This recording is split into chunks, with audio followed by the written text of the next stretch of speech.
Being Asian helped me land my first job. I said on my resume that I could speak Korean. For all the homies that know me, the Korean is definitely there, but in some departments, mostly out of casual settings, is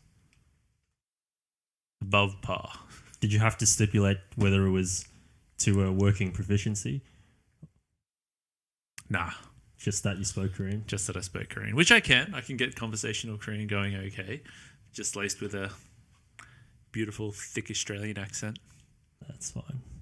I've fallen into that trap, or being seduced rather, by the lure of putting down another language, only to then one day hopefully not being called out and actually having to speak it.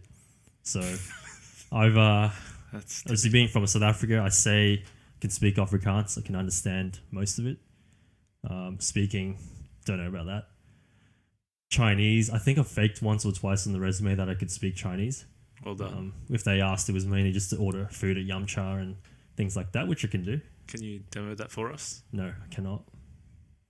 Fair enough.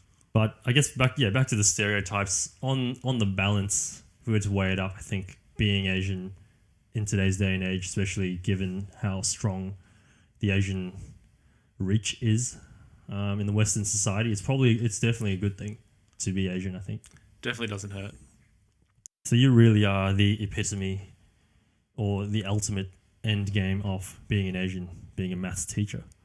Is that something that you made happen, or is it something that kind of just manifested over time?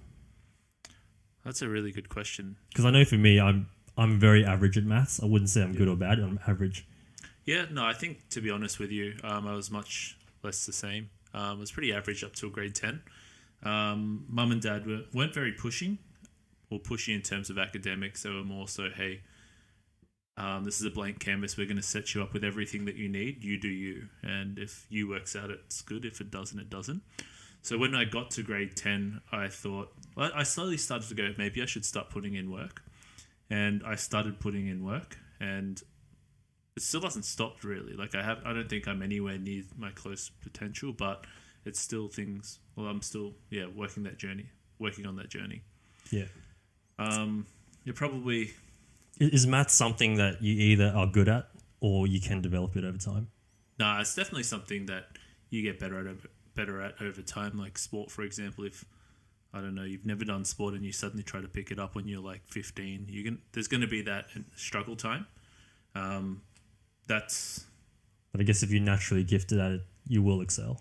Yeah, that always makes things easier. But I think in my experience, most people are, in the 99% where everyone's, at the same level. And it's just the people who start earlier or work harder, you're going to see dividends there. So then why, when it comes back to race, growing up bananas, why is it a perception that Asians are better at maths? Because it's a lot of the time it's maybe one or both things. So I know that I didn't have the typical Asian upbringing, and probably neither did you, but No. when, for example, my cousins in Korea, when they're in grade 10, 11, 12, I don't know how early they started, but I know that for a fact in grade 11 and 12, they were starting their school days at, 6, 7 a.m. and then coming home at 10, 11. Not doing academics the whole way through, but, for a majority of that time, they're either at school or tutoring or study sessions with friends. I don't know what study sessions are, but, study sessions. Knowing and probably actually studying. Probably actually studying. That's a full day of learning. So, yeah, they start that when they're, that early, and I still don't do that now. So that's where I guess that stigma comes from. But also because in some cases, parents have gone through a lot more. I mean, we've heard some crazy stories about people having to, go on. This might seem a little bit far-fetched for our listeners, but people being, hit by pirate ships while on boats coming to Australia. Oh, it happens. It has happened. But coming from that to, having a sustainable life in Australia, you don't get there by doing nothing. You've got to grind hard, and watching, I guess, parents or people around us go through that sort of, makes us woke. Yeah, so it's that hard work, it's that work ethic, and then transferring it into other aspects. And maybe the struggle to get where they are now. Yeah. They know the hard work that it takes, and if you can then translate that into other areas, Yeah. you're gonna hopefully see some success.